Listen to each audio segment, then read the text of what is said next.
ক্রোধ অর্থাৎ রাগ।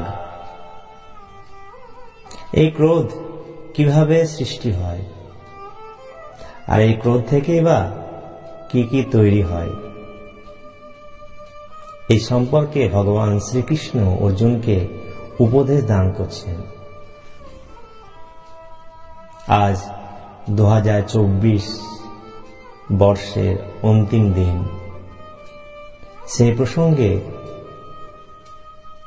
আজকের আলোচ্য বিষয়গুলো খুবই গুরুত্বপূর্ণ।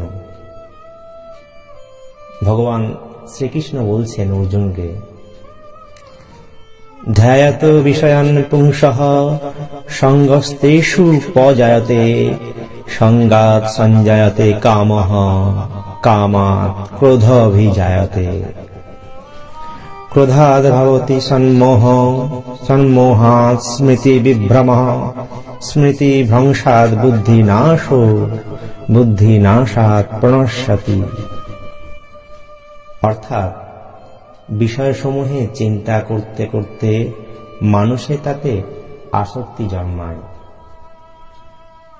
আসক্তি থেকে কামনা সৃষ্টি হয়, আর তা না পেলে ক্রোধের জন্ম হয়। এই ক্রোধ থেকে আসে মোহ, মোহ থেকে স্মৃতির বিভ্রম হয়।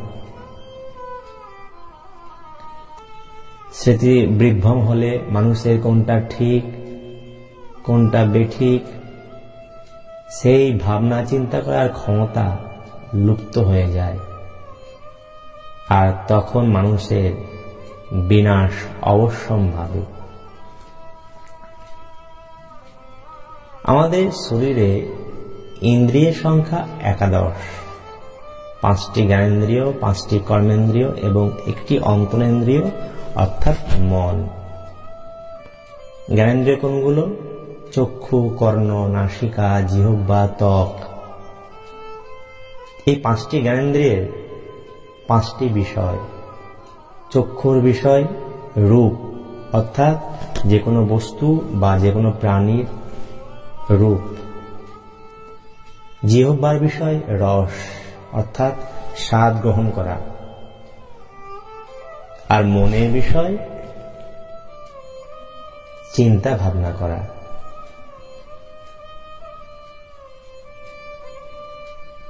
তো এই বিষয়সমূহে চিন্তা করতে করতে মানুষের মনে আসক্তি জন্মায়।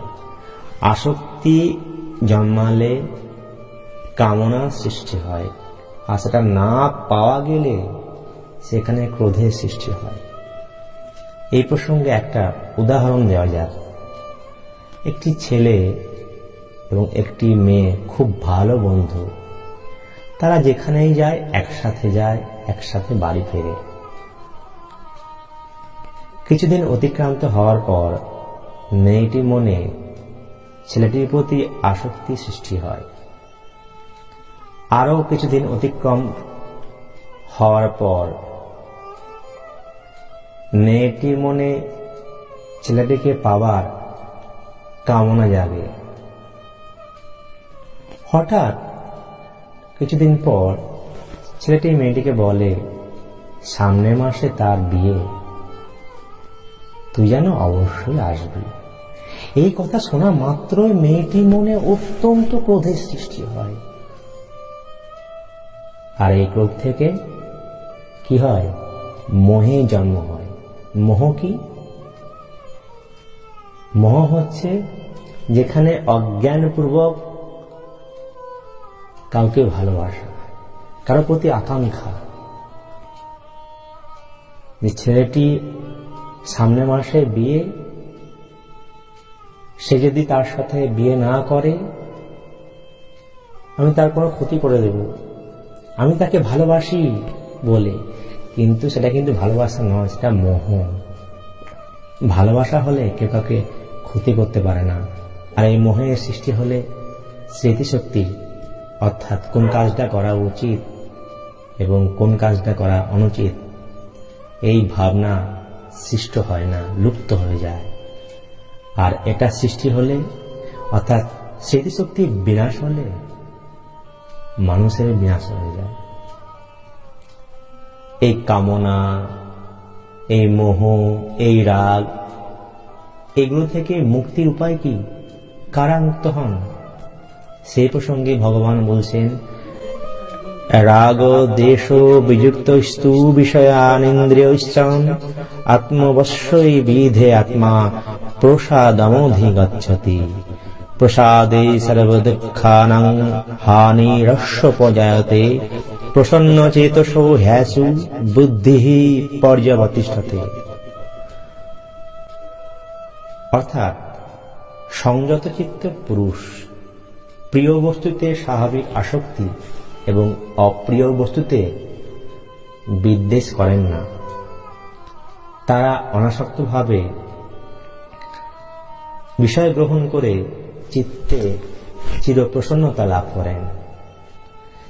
চিত্তের প্রসন্নতা লাভ হলে এই পুরুষের সকল দুঃখের অবসান হয়, যেহেতু প্রসন্নচিত্ত ব্যক্তির বুদ্ধি শীঘ্র উপাস্য ব্রহ্মস্বরূপে স্থিতি লাভ করে। সংযত চিত্ত পুরুষ অর্থাৎ যে পুরুষ কোনো কিছুকে নিয়ন্ত্রণ করতে জানে। ধরুন, আপনি আপনার গুরুদেবকে ঠাকুরের ভোজন করানোর জন্য আপনার বাড়িতে নিমন্ত্রণ করেছেন। তিনি এলেন, আপনি তাকে খুব উন্নত মানের খাবার দিলেন, বিভিন্ন রকমের পদ দিলেন। আপনার গুরুদেব আপনাকে সদা সুখী ভব বলে আশীর্বাদ করলেন। আবার 2-3 মাস পর আপনি ওনাকে নিমন্ত্রণ করলেন, কিন্তু আপনি আগের মতো আর সেরকম ভাবে খাবার পরিবেশন করলেন না। আপনার খাবারে অত উন্নত মানের খাবার ছিল না। আপনার গুরুদেব কিন্তু আপনাকে আগের মতোই সদা সুখী ভব বলে আশীর্বাদ করলেন।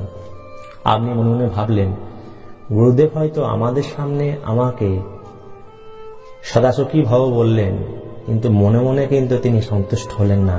তিনি কিন্তু আমাদের উপর রেগে আছেন। আপনার ধারণা ভুল। আপনার গুরুদেব আপনার বাড়িতে প্রসাদ খাওয়ার জন্য, ঠাকুরের প্রসাদ খাওয়ার জন্য আপনার নিমন্ত্রণের কারণে এসেছেন। আপনি খুব উন্নত মানের খাবার দিলেন না নিম্নমানের খাবার দিলেন, তিনি কিন্তু কখনোই দেখবেন না। যদি তিনি আদেশ না করেন, আমাকে এটা এনে দাও, আমাকে এটা এনে দাও, আপনার গুরুদেব সবকিছুই তৃপ্ত করে খাবেন, যেহেতু এটা ঠাকুরের প্রসাদ। তো এই সমস্ত ব্যক্তি অর্থাৎ প্রিয় বস্তুতে স্বাভাবিক আসক্তি থাকবে না, এবং আবার অপ্রিয় বস্তুতেও কিন্তু বিদ্বেষ থাকবে না, ঘৃণা থাকবে না।